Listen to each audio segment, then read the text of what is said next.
या अत्यंत महत्त्वाच्या पत्रकार परिषदेमध्ये सर्व प्रिंट तथा इलेक्ट्रॉनिक माध्यमांच्या प्रतिनिधींचं मनपूर्वक स्वागत आहे। ही पत्रकार परिषद मी सुरू करण्याच्या आधी अत्यंत जबाबदारीने दोन मुद्दे सांगितले पाहिजेत। ही पत्रकार परिषद मी राजकीय पक्षांच्या पलीकडे जाऊन करत आहे, कारण ही पत्रकार परिषद ही मला असं वाटतं की महाराष्ट्राच्या भविष्याशी संबंधित आहे आणि ती महत्त्वाची आहे। मी ही पत्रकार परिषद सुरू करण्याच्या आधीच राज्याचे माननीय मुख्यमंत्री तथा गृहमंत्री यांना विनंती करेल की त्यांनी मला खरंच सुरक्षेची हमी द्यावी आणि ते या विषयावर कुठलंही सत्तेचं राजकारण बाजूला ठेवून माझ्या सोबत त्यांची बहीण म्हणून नसेल पण महाराष्ट्राची नागरिक म्हणून ज्या नागरिकांची हमी त्यांनी घेतलेली आहे ती नागरिक म्हणून ते उभे राहतील अशी माझी मुख्यमंत्र्यांकडून अपेक्षा आहे। आपल्याला असं वाटेल की मी असं का आज वेगळ्या पद्धतीने बोलत आहे, तर त्याला कारण आहे। आपल्याला आठवत असेल की ॲडव्होकेट उके नावाचे एक गृहस्थ होते, त्यांनी काही भूमिका मांडायचा प्रयत्न केला होता आणि त्यानंतर उके यांच्यावर काय पद्धतीच्या रेड पडल्या। अर्थात माझ्यावर रेड टाकायला आहेच क्या आपने पास, पण ह्या सगळ्या शक्यतांचा मी विचार करते की मला काय काय पद्धतीने त्रास दिला जाऊ शकतो। मला याची कल्पना आहे की अशाच पद्धतीने नवाब मलिकजी यांनी काही मुद्दे समोर आणले होते। नंतर नवाब मलिकजींच्या सोबत काय झालं हे उभ्या महाराष्ट्राने बघितलेलं आहे आणि उभ्या महाराष्ट्राने नवाब मलिकजींच्या अगदी 85% किडनी डॅमेज होईपर्यंत, त्यांच्या लिव्हरला प्रॉब्लेम होईपर्यंत आणि नंतरचा सगळा पट आपल्या सगळ्यांना कल्पना आहे। त्यामुळे हे सुरक्षेचे 2-3 मुद्दे मांडले। यानंतर जरा महत्त्वाच्या विषयाकडे येते। साधारणतः 13 तारखेला सकाळी म्हणजे भल्या पहाटे सावरीमध्ये एक मोठी ड्रगच्या संदर्भाने कारवाई झाली। ही कारवाई होताना मी आपल्याला सांगितलं पाहिजे की साधारण 3 कारवाया त्याच्या आधी सलगपणे झालेल्या आहेत। याच्यामध्ये 11 तारखेला जी कारवाई झाली होती ती एकाच वेळेला वर्धा आणि मुलुंड या ठिकाणी झाली होती। मुलुंडला जी कारवाई झाली त्यातनं जे काही धागेदोरे मिळाले त्या धागेदोरे घेऊन पुढे पुण्याला कारवाई झाली। पुण्यामध्ये राष्ट्रवादी काँग्रेस अजित पवारजी यांच्या पक्षाचा पदाधिकारी असणारा विशाल मोरे याला ताब्यात घेतलं गेलं। माझ्या माहितीप्रमाणे विशाल मोरेला अजून त्याचा जामीन झालेला नाही, तो आत आहे आणि विशाल मोरेची चौकशी सुरू झाली। विशाल मोरेकडून काही माहिती मिळाली आणि विशाल मोरेच्या माहितीच्या आधारे एक दुसरी कारवाई झाली। ती कारवाई होती सावरीमधली। सावरी हे गाव कुठं आहे, तर सावरी हे गाव साधारणतः साताऱ्यापासून 40 किलोमीटर अंतरावरचं हे गाव आहे। सावरी गाव हे बामनोलीच्या जवळ असणारं गाव आहे। या गावाच्या संबंधाने मी जरा गावाचे लोकेशन आधी आपल्याला दाखवलं पाहिजे। अर्थात हे आपण टीव्हीला वगैरे बघितलेलं आहे लोकेशन। हा पूर्ण मावशीचा परिसर आहे सातारा जिल्ह्यातला। या परिसरामध्ये एक भाग आहे,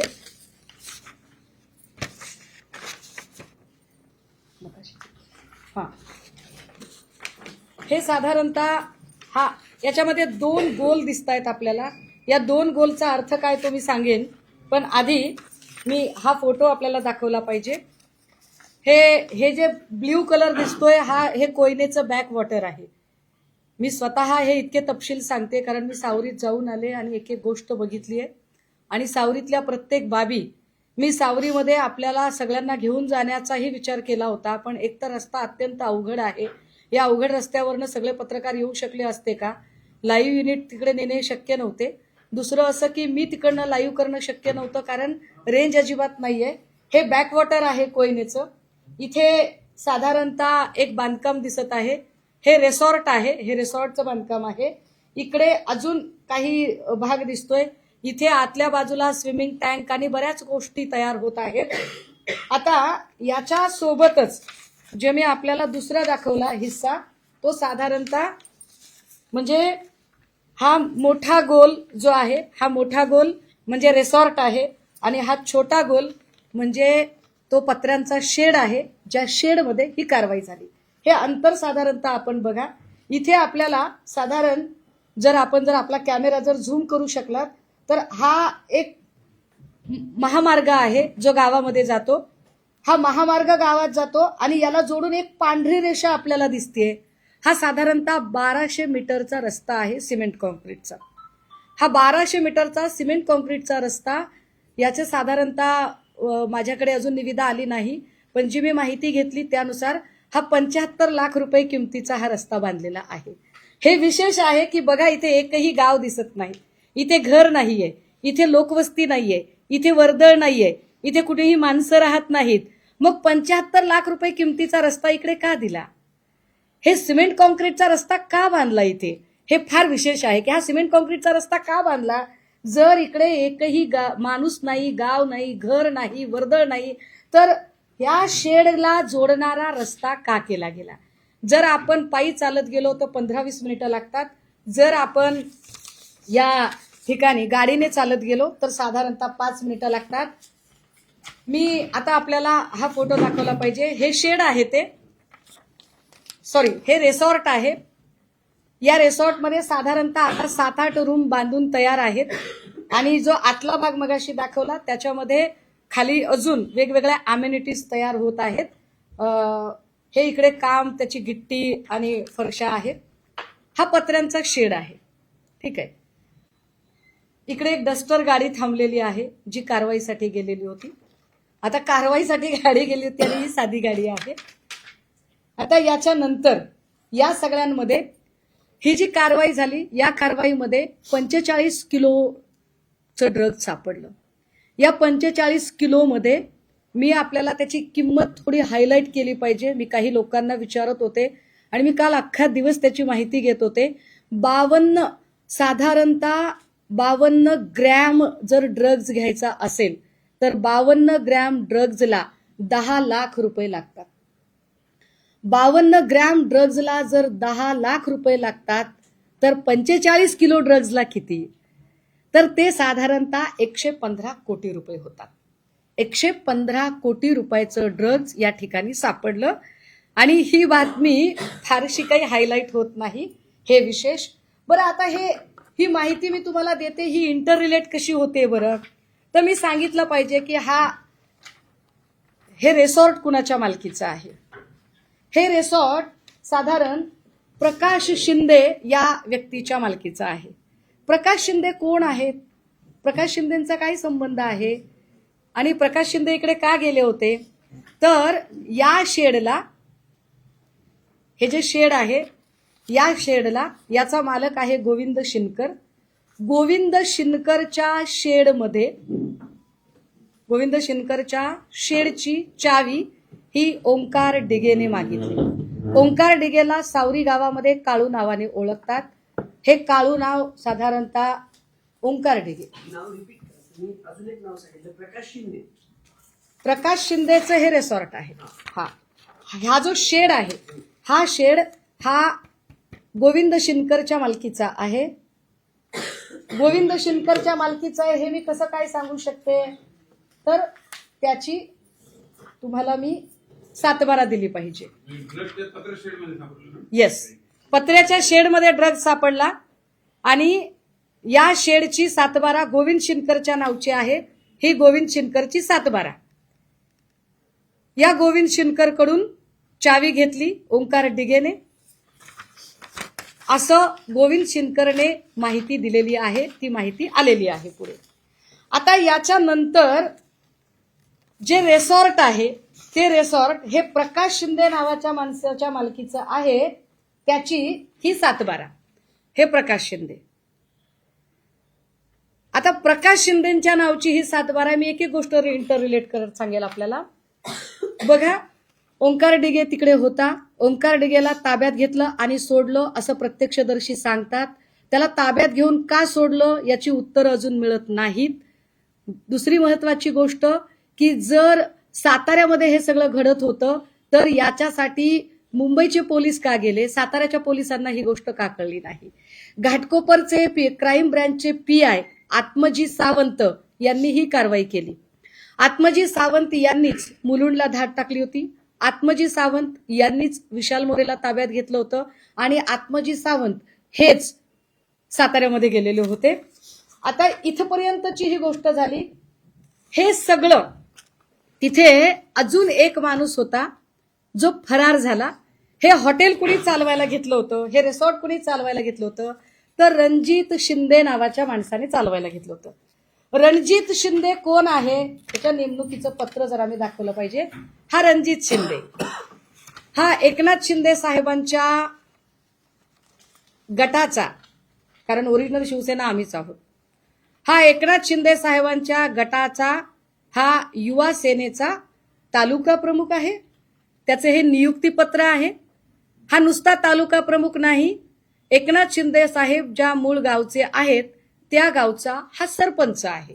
दरेगावचा हा सरपंच आहे. मी खुलासे अजून करत जाईन. मी म्हणून म्हटलं की माननीय मुख्यमंत्र्यांनी मला सुरक्षा दिली पाहिजे. या सगळ्या संबंधाने काही गोष्टी त्यानंतर पुढे आल्या की 45 किलो ड्रग सापडलेला होता, पण ओंकार डिगे ताब्यात घेऊन का सोडण्यात आला.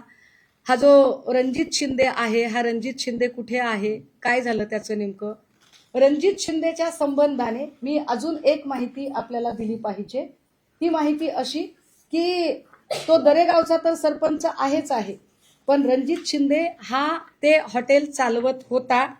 हे हॉटेल त्याने का चालवावं, त्याचा काय संबंध आहे आणि प्रकाश शिंदे नेमके कोण आहेत.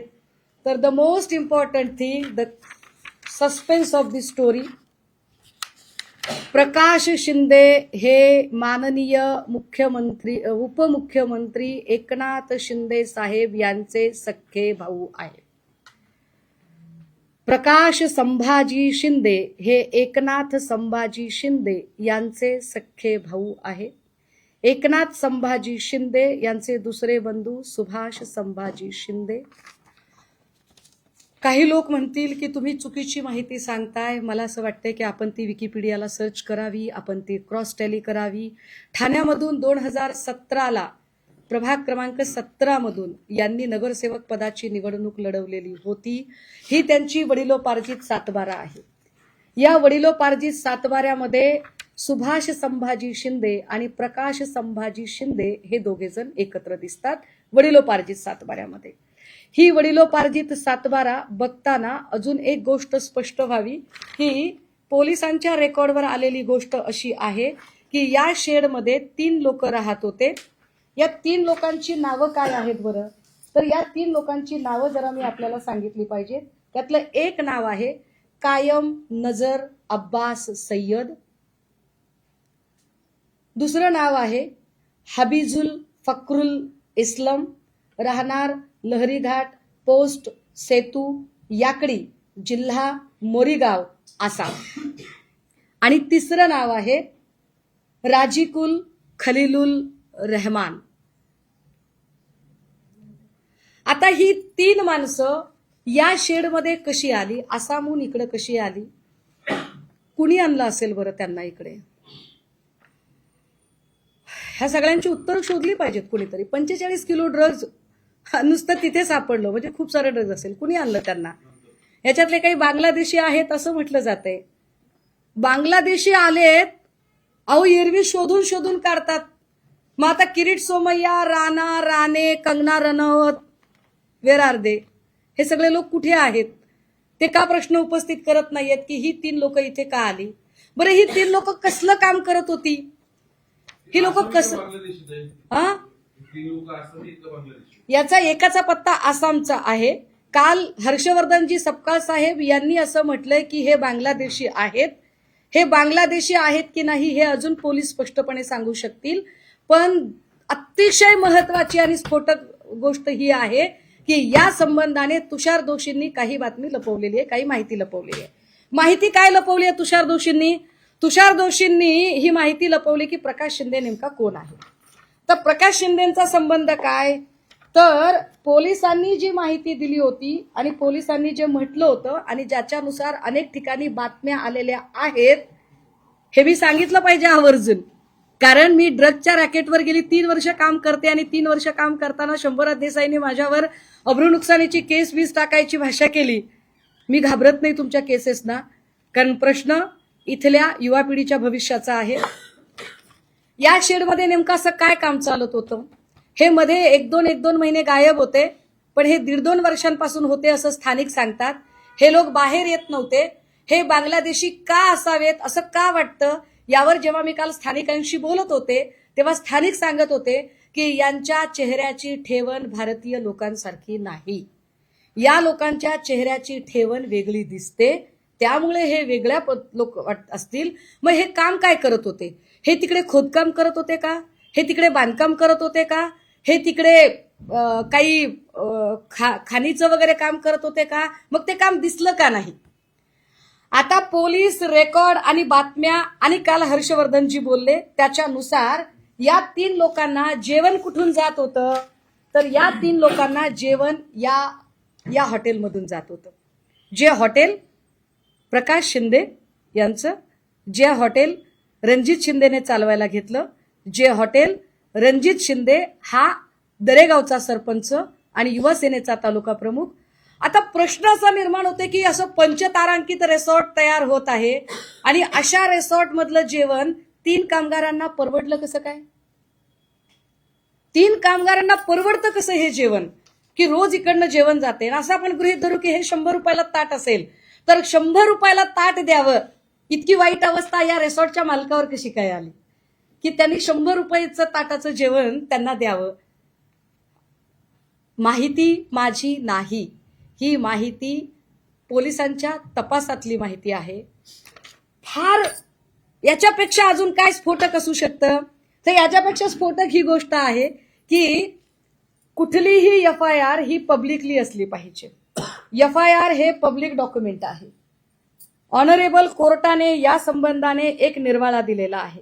त्या निर्वाळ्यात असं म्हटलेलं आहे की it has been held in the about judgment by the honourable जज of Bombay high court that FIR when recorded is a public document. Moreover, when the copy of the FIR is forwarded to the court and the same is registered by court is also becomes a public document, and hence the police officer are bound to furnish certified copy of the FIR U/S 76 of the Indian Evidence Act.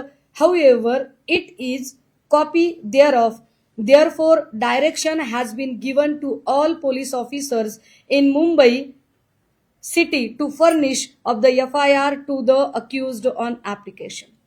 की FIR हे public document आहे आणि police are only the custodial of that FIR. They are not the owner of FIR.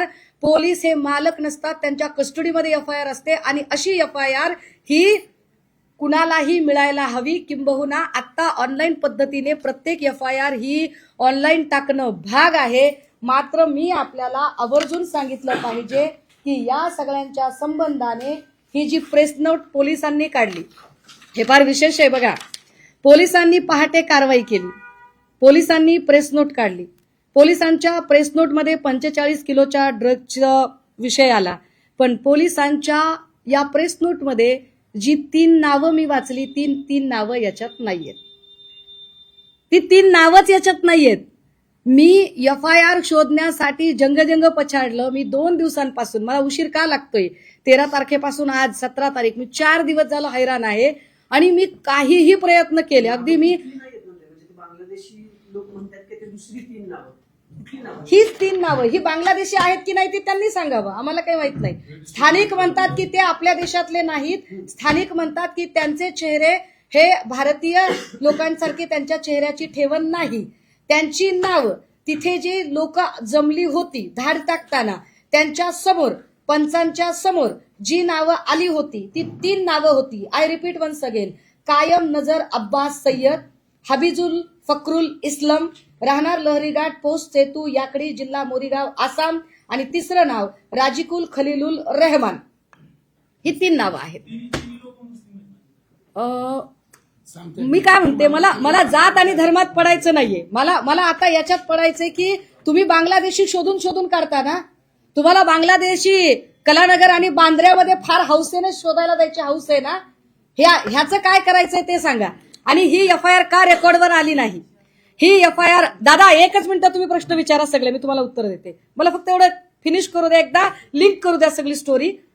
He FIR online का दिसत नाही? आपल्याकडे online फक्त 2 प्रकारचे एफआयआर दिसत नाहीत. लहान बाळांशी संबंधित गुन्हे आणि महिलेचा विनयभंग किंवा बलात्काराची केस असेल तर एफआयआर दिसत नाही. बाकी कुठलीही एफआयआर अशा पद्धतीने लपवता येत नाही. पण ही पहिली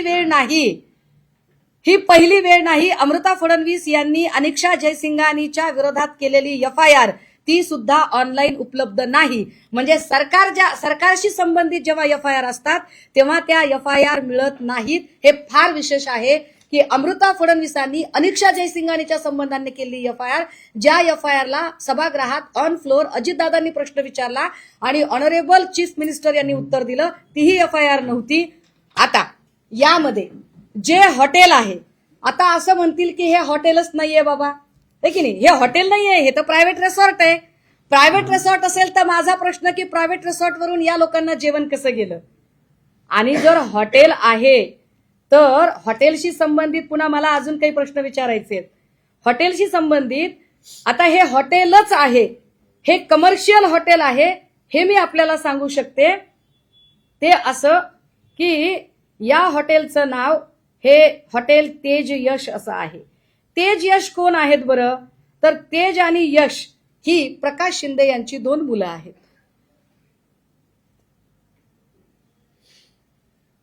दादा हे साधारणतः कमर्शियल हॉटेल 4.8 रेटेड आहे. मी आपल्याला गुगलवर दाखवते, डायरेक्ट ऑनलाईन दाखवते. हे 4.8 रेटेड आहे हॉटेल. हे बामनोलीच्या तिथलं हॉटेल आहे. विशेष याला जर तुम्ही इकडे व्हॉट्सअपमध्ये जर गेलात तर याला तुम्ही वेबसाईट तर चेक करू शकता, पण तुम्ही याला व्हॉट्सअपवर जाऊन तुम्ही याच्यात बुकिंगही करू शकता. हे कमर्शियल हॉटेल आहे. हे बघा, हे ह्याचं कार्ड आलं याच्यामध्ये. ठीक आहे. आता तुम्ही म्हणाल की कमर्शियल हॉटेल आहे तर इतकं काय त्याच्यामध्ये? हॉटेल आहे कळलं ना, का सांगताय तुम्ही आम्हाला? मी ते यासाठी सांगितलं पाहिजे की ही साधारण MSRDC विशेष प्राधिकरणची कॉपी आहे माझ्या हातात. या विशेष प्राधिकरण कॉपीने काही आक्षेप घेतलेले आहेत की तिथे त्यांच्या परमिशन शिवाय कुठलीही कमर्शियल प्रॉपर्टी तयार करता येत नाही. आणि हा आक्षेप हॉटेल तेज यशवर घेतलेला आहे. हॉटेल तेज यशवर हा आक्षेप का घेतला त्याचं अजून एक कारण मी आपल्याला सांगितलं पाहिजे. त्याचं मी अजून एक आपल्याला कारण सांगितलं पाहिजे की यामध्ये विशेष कोयना धरणाच्या परिक्षेत्रामध्ये किमान 75 मीटर अंतरापर्यंत तिथे कुठलेही बांधकाम करता येत नाही. असं असताना सुद्धा फक्त 5 मीटर अंतरावर हे बांधकाम केलं गेलं. नाही, कॉपी आहे, रूल आहे त्याच्यामध्ये. तर फक्त 5 मीटरच्या अंतरावर हे बांधकाम केलं गेलं. आता जर 5 मीटरच्या अंतरावर जर तुम्ही बांधकाम केलेलं आहे तर काय याच्यावर आक्षेप घेतले गेले? त्याचं काय केलं? एकाही अभियंत्याने यावर आक्षेप घेतला नाही. हे प्रिव्हिलेज कुणाला दिले गेले? हे प्रिव्हिलेज प्रकाश शिंदेला मिळाले. 115 कोटीचं ड्रग जिथे सापडतं आणि ज्याच्या जागेशी संबंधित गोष्टी आहेत त्याच्यावर काहीच कारवाई होत नाही. त्याचा उल्लेख सुद्धा येत नाही, त्याच्यावर चर्चा केली जात नाही. तुषार दोषी असं सांगतात की प्रकाश शिंदे हा दुसराच कुणीतरी माणूस आहे. तुम्ही म्हणाल तुमच्याकडे काय पुरावा आहे? मी तर तुम्हाला 7/12 पण दाखवली हो साहेब, मी सगळंच दाखवलं. मी अजून तुम्हाला काही गोष्टी दाखवते. हा रणजित शिंदे आहे. हा रणजित शिंदे दरेगावचा सरपंच जो हॉटेल चालवत होता. हे श्रीकांत शिंदे त्यांच्यासोबतचा फोटो असणं स्वाभाविक आहे. हा रणजित शिंदे आहे. दरेगावी हेलिकॉप्टर उतरतं उडतं त्यावेळेची सगळी सोय रणजित शिंदे. ठीक आहे. प्रकाश शिंदेची 2 मुलं म्हणजे तेज आणि यश ही साधारणतः वाढदिवसाला लागलेली एक जाहिरात. म्हणजे मी त्या गावात गेले म्हणून जे काही फोटो मी काढू शकले त्याच्यातले हे बघा. रुद्रांश व दादाला आणि मोठ्या पप्पांना वाढदिवसाच्या हार्दिक शुभेच्छा. शुभेच्छुक कोण आहेत? यश प्रकाश शिंदे, तेजस प्रकाश शिंदे, त्यांचे वाढदिवस, हे सगळे कागद. डीसीएमचे भाऊच हे रॅकेट चालवते असं ते डायरेक्ट करत नाही, मला काय म्हणायचंय, जर डीसीएमचे भाऊ चालवतात की नाही चालवतात ते पोलिसांनी ठरवावं, पण या गोष्टीची FIR पब्लिक का केली नाही? तुषार दोशींनी प्रकाश शिंदे हा माणूस कोण आहे या व्यक्तीची ओळख का लपवून ठेवली? अनेक पत्रकारांनी, पुण्यातले, कोल्हापूरमधले, साताऱ्याचे, मुंबईचे अनेक पत्रकारांनी तुषार दोशींना संपर्क करून प्रकाश शिंदे नेमका कोण आहे याची माहिती घेण्याचा प्रयत्न केला. तेव्हा तुषार दोशींनी माहिती भरकटवण्याचा प्रयत्न का केला? बरं, पुढे ड्रग्ज प्रकरणातले हे आरोपी फरार आहेत, काय यावर चर्चा केली जाणार आहे का? महानगरपालिकाचे इलेक्शन तोंडावर आहे, तुम्ही सगळे महानगरपालिका फार सुरक्षित आणि अत्यंत चांगल्या वातावरणामध्ये, आम्हाला सुरक्षित हातांमध्ये पालिका द्यायची वगैरे, हे सुरक्षित हात कसे समजायचे की जर गृहमंत्री याची FIR, याचा कॉग्निझन्स का घेतला जात नाही? याची FIR कुठे आहे? FIR झाली की नाही झाली? आत्मजी सावंत यांच्यावर दबाव आलेला आहे का? आत्मजी सावंत त्याच्यानंतर PI आत्मजी सावंत ज्यांनी रेड केली होती ते याच्यानंतर काहीही बोललेले नाहीत. अशी कुठे प्रेस नोट असू शकते का की ज्या प्रेस नोटमध्ये काही तपशीलच नाही दिलेले? अरे मग घेतली तरी कशाला? प्रेस नोट घेतली कशाला? तुम्ही पत्रकार परिषद घेतली कशाला आणि कारवाई तरी कशाला केली? म्हणजे याचा अर्थ कारवाई करायला गेले होते पण त्यांना कल्पनाच नव्हती की पुढे काय वाढून ठेवलेलं आहे, आणि नंतर मात्र त्यांनी या सगळ्यातनं वॉकआउट करायचा प्रयत्न केला का? मी जरा पोलिसांची प्रेस नोट पुन्हा एकदा वाचून दाखवू का? दिनांक 9/10/2025 रोजी गुन्हा प्रशासन शासन कक्ष 7 यांच्याकडून मुलुंड पश्चिम मुंबई येथे 2 इसमांकडून 136 ग्रॅम MD मॅफेड्रॉन हा अंमली पदार्थ जप्त करण्यात आला होता. सदर बाबत विस्था गु र क्रमांक 165/225 2025 कलम 8 क 22 क 29 NDPS ऍक्ट अन्वये गुन्हा दाखल करण्यात आला. गुन्हा दाखल करण्यात आला तर 5 दिवसांपासून FIR का नाही? एरवी काही नसताना तुषार दोशी कुणालाही सोबत घेऊन पत्रकार परिषदा घेऊन तपासातल्या गोष्टी उघड करतात ना. मग इतकी महत्वाची गोष्ट जी महाराष्ट्राच्या भविष्याशी संबंधित आहे या गोष्टीवर आता मौन का बाळगलं जात आहे? यावर एकही जण प्रश्न का विचारत नाही? एरवी कुणी साधा सभागृहात पत्ते खेळला तर त्याचे राजीनामे मागितले जातात ना. मग आता या प्रकरणामध्ये कोण कुणाचा राजीनामा मागणार आणि कसा मागणार? किरीट सोमय्या, नितीश राणे, कंगना राणावत, नवनीत राणा या सगळ्या लोकांचे रोल काय असतील? कट्टर हिंदुत्ववादी म्हणणाऱ्या लोकांना आता आमचे काही प्रश्न आहेत. कट्टर हिंदुत्ववादी म्हणणारे लोक यांना हे कळत नाहीये का की ड्रग्ज हा विषय हा मुस्लिम पोरांनाही अफेक्ट करेल, हा शीख पोरांनाही अफेक्ट करेल, हा जैन पोरांनाही अफेक्ट करेल आणि हा हिंदू पोरांना सुद्धा अफेक्ट करेल. मग तुम्ही जर हिंदूंच्या रक्षणासाठी आहात तर हिंदू पोरं या ड्रगच्या जाळ्यामध्ये जर अडकू शकतात तर तुम्ही यावरती का बरं आतापर्यंत बोलला नाहीत? धरण क्षेत्रापासून 75 मीटर अंतरावरचं बांधकाम करता येत नसताना हे बांधकाम झालं कसं? या परमिशनचं काय करायचं? किरीट सोमय्या बुलडोजर घेऊन जातात ना, किरीट सोमय्या हातोडा घेऊन फिरतात ना सगळीकडे. किरीट सोमय्याने अनेक वेळेला रत्नागिरीच्या किनाऱ्यावरून हातोडा घेऊन फिरले ना. मग इथे किरीट सोमय्या हातोडा घेऊन जाण्याचा मुहूर्त कधी काढणार आहे? काय ही गोष्ट तुम्हाला उजेडात येऊ द्यायची नव्हती का?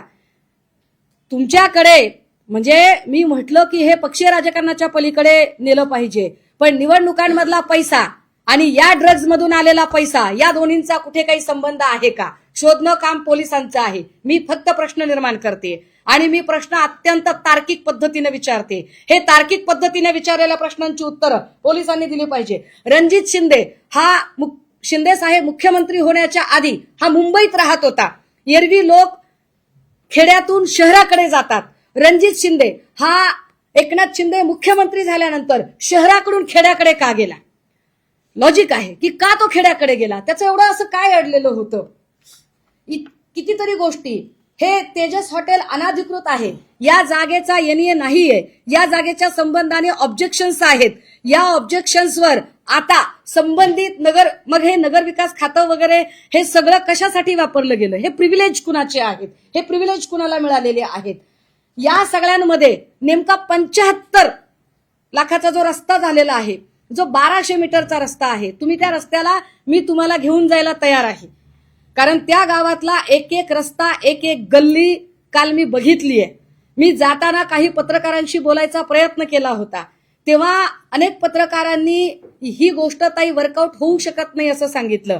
मला असं वाटलं की तरीही मी गेलो पाहिजे. मला कल्पना नाही की आता जे काही मी बोलते हे किती ठिकाणी ऑनलाईन दिसत असेल, किती ठिकाणी ऑन एअर गेलं असेल, आय डोंट नो, परंतु ही गोष्ट तितकीच महत्वाची आहे की महाराष्ट्राच्या भविष्याची जर खरंच चिंता असेल आणि लोकशाहीचा चौथा खांब म्हणून आपण सगळ्यांवर माझा विश्वास आहे, आपल्या सगळ्यांबद्दल मला आदर आहे आणि आपण सगळ्यांनी हा विषय उचलला पाहिजे, सांगितला पाहिजे, बोललो पाहिजे की या राज्याच्या उपमुख्यमंत्र्यांच्या भावाच्या हॉटेलचा संदर्भ पोलिसांनी का घेतला होता, काय संबंध होता नेमका.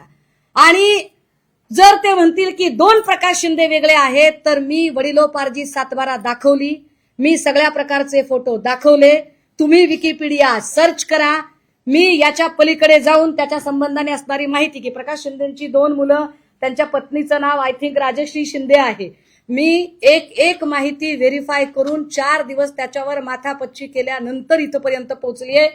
मला माहित नाही की माझ्या पाठीशी कोण उभे राहील की नाही, परंतु लढणे माझा धर्म आहे, मी लढलं पाहिजे. कारण मी ज्या कॉजसाठी राजकारणात आहे ते कॉज जर मी करू शकत नसेल तर थू असेल माझ्या जिंदगीवर, त्यामुळे मी बोललं पाहिजे. हर्षवर्धनजी म्हणाले की कुणीतरी ठाण्याचा माणूस, हर्षवर्धनजी कुणीतरी ठाण्याचा नाही, ठामपणे नाव घ्या, ठामपणे बोला. आपण सगळेजण आपण सत्याग्रही आहोत, आपण सेवा दलाच्या चळवळीतनं आलो आहोत, तुम्ही सेवा दलाच्या, मी सेवा दलाच्या चळवळीतनं. मला कल्पना आहे तुम्ही लढणारे आहात, तुम्ही माझ्या पाठीशी उभे राहणारे आहात.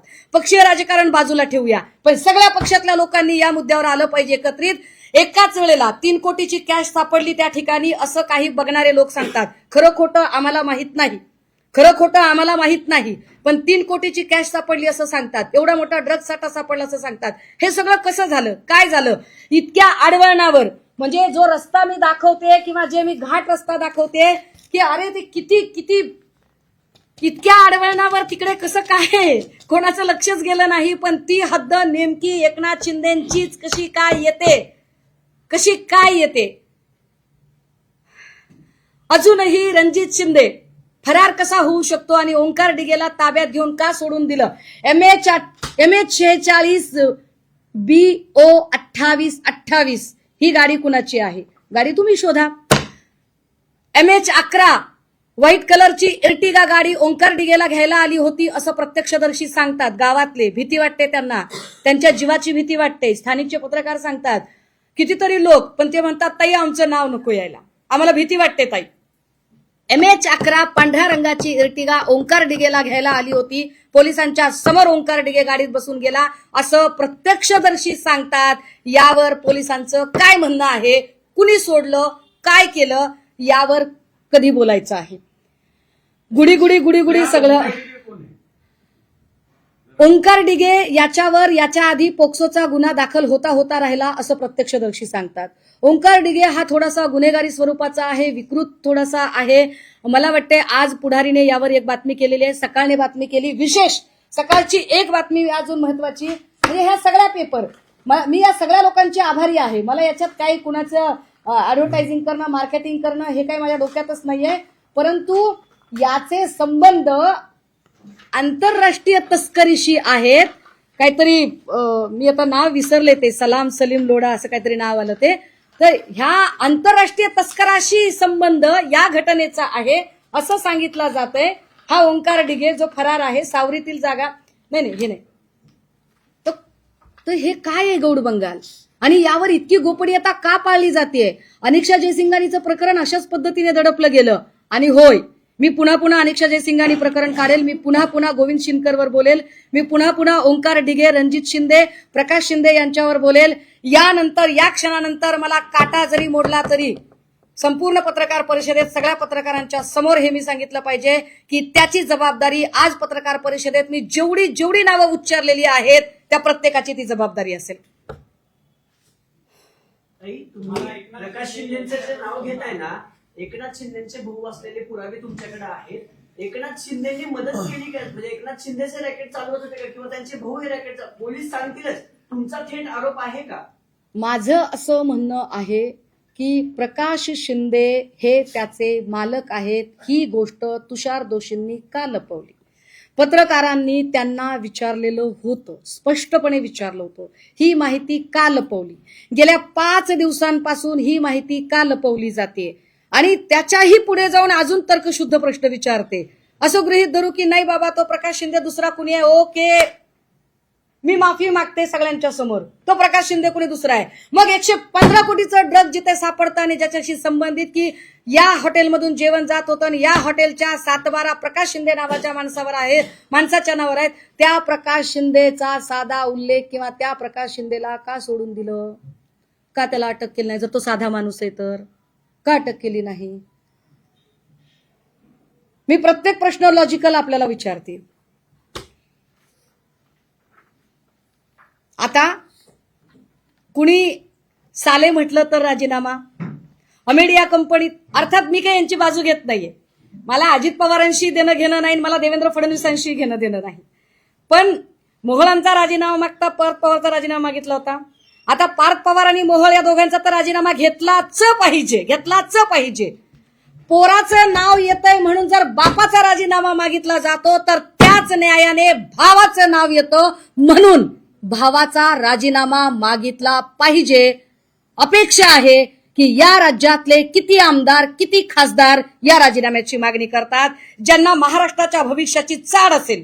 मी पक्षीय राजकारणाच्या पलीकडे जाऊन सांगते आणि फार द्वेषाने सांगते. ज्यांना महाराष्ट्राच्या भविष्याची चाड असेल, ज्यांना महाराष्ट्रातल्या पोरांचं एक निरोगी आयुष्याची चाड असेल, असे किती आमदार आणि किती खासदार ठामपणे या राजीनाम्याची मागणी करतात. किती जणांच्या पाठीला कणा आहे, स्पाईन आहे, जे राजीनामा मागणी करू शकतात.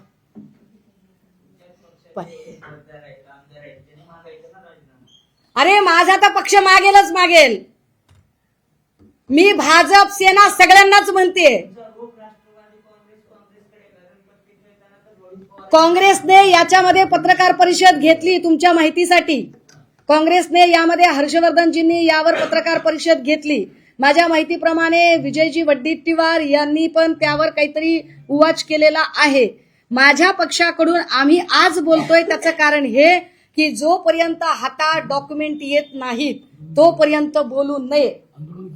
हा, पण डॉक्युमेंट जोपर्यंत सॉलिड आणि व्हॅलिड हातात नसतात तोपर्यंत बोलायचं नाही. हा मी माझा स्वतःला घालून घेतलेला नियम आहे आणि मी त्या कागदपत्रांच्या सह आज बोलते की कोण आता एकनाथ शिंदे आणि श्रीकांत शिंदेनी राजीनामा द्यावा असं स्पष्ट म्हणतो तुमचं. ऍटलिस्ट ही चौकशी होईल, प्रकाश शिंदे कोण आहे कळेपर्यंत. एकनाथ शिंदे साहेबांनी राजीनामा द्यावा ही माझी मागणी आहे, पण ही सभागृहाच्या बाहेरची आहे. सभागृहाच्या आत सगळ्या पक्षाच्या लोकांनी मागणी एकनाथ शिंदेनी मी विरोधी पक्ष म्हणून, या पक्षाची उपनेता म्हणून, या पक्षाची प्रवक्ता म्हणून, या पक्षाची जबाबदार पदाधिकारी म्हणून आणि त्याही पेक्षा या महाराष्ट्रातली सजग नागरिक म्हणून, होय, मी श्रीयुत एकनाथ शिंदेजी यांच्या राजीनाम्याची मागणी करते.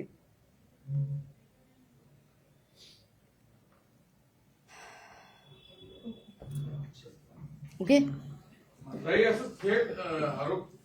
मी आरोप करत नाहीये दादा, मी आरोप करत नाहीये. मी काय म्हणते की हा कोण प्रकाश शिंदे आहे ते शोधा ना. का तुम्ही याच्याबद्दल गोपनीयता बाळगली? मी तर काही कागद दाखवली तुम्हाला. मग हा दुसरा प्रकाश शिंदे आहे का? तो कोण आहे तर दाखवा मला. मी वडिलोपार्जित 7-12 दाखवली आपल्याला दादा. ही वडिलोपार्जित 7-12 याच्यामध्ये एक 7-12 इकडे अजून. हा, ही वडिलोपार्जित 7-12 आहे. या वडिलोपार्जित 7-12 प्रकाश संभाजी शिंदे आणि सुभाष संभाजी शिंदे ही 2 नावं येतात. प्रकाश शिंदेच्या पोराची नावं म्हणजे जे एकनाथ शिंदेचे भाऊ आहेत त्यांच्या मुलांची नावं ही तेज आणि यश आहेत. तेज यश हे हॉटेल तेज यशचा ब्रँड आहे. हा ब्रँड अनेक ठिकाणी याचे हॉटेल्स आहेत. आता जर याच्या उपर जर म्हणणं असेल की नाही ही व्यक्ती वेगळी आहे तर चला तेही मान्य करते. असं म्हणणं आहे का की ह्याच्यापेक्षा वेगळी व्यक्ती आहे, चला ती व्यक्ती दाखवा. बाप दाखवा नाही तर श्राद्ध करा. बोला. गोविंद शिनकरच्या नावाचा आहे. घ्या, तुम्हाला 7-12 पाहिजे असेल तर घ्या. नाही, गोविंद शिनकरचा काही संबंध नाहीये. गोविंद शिनकरने जो जबाब दिला किंवा गोविंद शिनकरची जी माहिती पुढे येते त्यानुसार त्याचं असं म्हणणं आहे की ओंकार डिगे माझ्याकडे चावी घ्यायला आला, मी त्याला वापरायला दिली. मात्र तो असंही काही ठिकाणी सांगतो की ओंकार डिगेला मी भाडे तत्वावर जागा दिली होती, असं ह्या गोविंद शिनकरचं म्हणणं आहे. गोविंद शिनकरचा हा 7-12 आहे. ओंकार डिगेचा आणि एकनाथ शिंदेचा काही संबंध आहे? कुठे सापडले कनेक्शन? ओंकार डिगेचं नाही, पण फरार रणजित शिंदे हा दरेगावचा सरपंच आहे. रणजित शिंदे हा ते हॉटेल चालवायचा. पोलिसांनी हीच गोष्ट, पोलिसांनी पण प्रेसमध्ये आणि इतरत्र मला वाटते अनेक वर्तमानपत्रांनी पण ही गोष्ट सांगितली की या 3 लोकांच्या जेवणाची व्यवस्था किंवा त्यांना जेवण जात होतं कुठून, तर या हॉटेलमधून जातं, कारण दुसरीकडे कुठं हॉटेलच नाहीये. सगळ्यात महत्वाचं की 1200 मीटरचा सिमेंट कॉन्क्रीटचा रस्ता बांधला कशासाठी? हा रस्ता का बांधला तुम्ही? हा रस्ता बांधायची तुम्हाला काय गरज पडली होती तिथे? जर ते लोकेशन जर नीट बघितलं तर तुम्ही काय हे 2 इकडे ते रिसॉर्ट आहे, इकडे रिसॉर्ट आहे, हे कोयनाचं बॅकवॉटर आहे, 5 मीटरपेक्षा कमी अंतर आहे, 75 मीटरचा रूल आहे. मग इकडे तुम्ही हे का केलं? आणि हा साधारणतः महामार्ग आहे गावातून जाणारा, आणि हा पांढऱ्या रंगाचा हा सिमेंटचा मार्ग आहे, आणि इकडे एकही घर नाहीये. जर इकडे एकही घर नाहीये तर इकडे सिमेंटचा रस्ता बांधायचं कारण काय? क्लॅरिफिकेशन द्यावं लागेल. ज्यांनी निविदा काढली, ज्यांनी पैसे खर्च केले, क्लॅरिफिकेशन द्यावं लागेल की हा रस्ता का बांधला गेला. पत्रा शेड पासून हॉटेलपर्यंत रस्ता आहे का तो? पत्रा शेड पासून हॉटेलपर्यंत नाही, महामार्गाचा जो रस्ता आहे गावात जाणारा त्याच्यापासून ते पत्रा शेड पर्यंत आहे, हॉटेल पासून नाही दादा. नाही, मी एकनाथ शिंदेकडून असं म्हणत नाहीये. मी गेली 3 वर्ष ड्रगच्या संबंधाने भांडतेय. ललित पाटीलच्या केसमध्येही मी खूप भांडत राहिले. माझी पुन्हा मी याच्यावरती भूमिका मांडली की मी एक जागरूक बहीण म्हणून, आई म्हणून विचार करते की हे कुणाच्याही घरात घडू शकतं. आज आमची पोरं शाळा कॉलेजात शिकतात, आम्ही सगळ्या सुविधा आमच्या लेकरांना देऊ शकतो, पण शाळेच्या गेटवर जर ड्रग्ज पोचत असेल आणि ते जर आमच्या लेकरांपर्यंत पोहोचलं तर आम्ही काय करायचं? हा विचार पक्षीय राजकारणाच्या पलीकडे, जात आणि धर्माच्या पलीकडे जाऊन माणूस म्हणून हा विचार करणं जास्त गरजेचं आहे.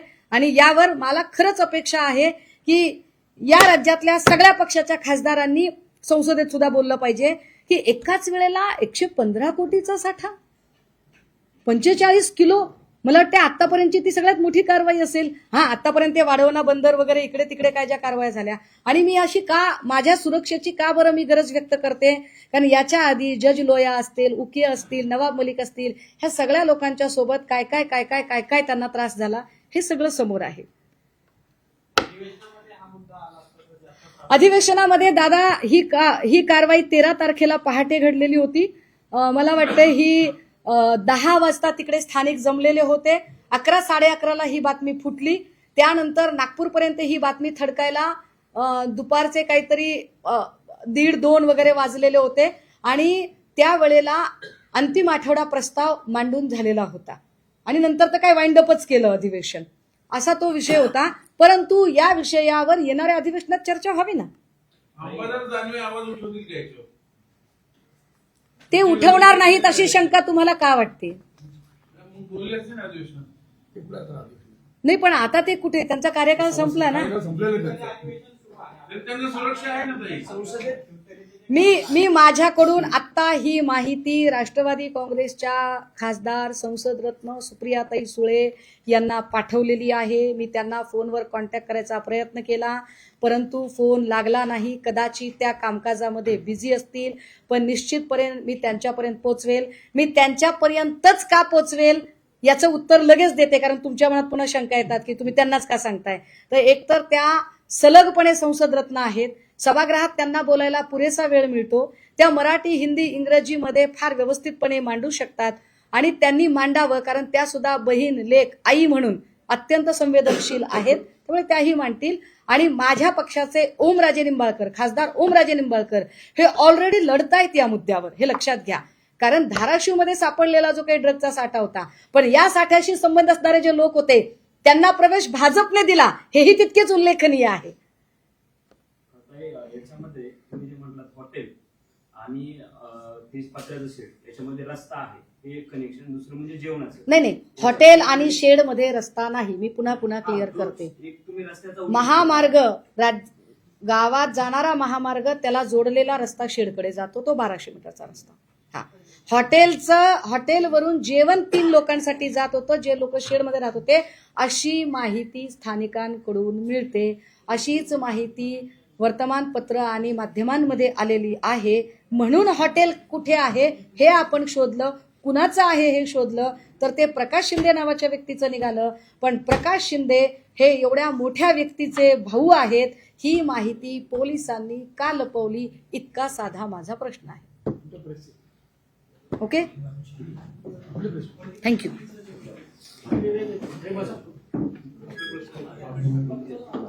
प्रश्न घ्यायचे का? माणिकराव कोकाटेंचा राजीनामा झाला पाहिजे, पण आता मला हा विषय डायव्हर्ट करायची इच्छा नाहीये. हे 2-3 प्रश्न आहेत फक्त.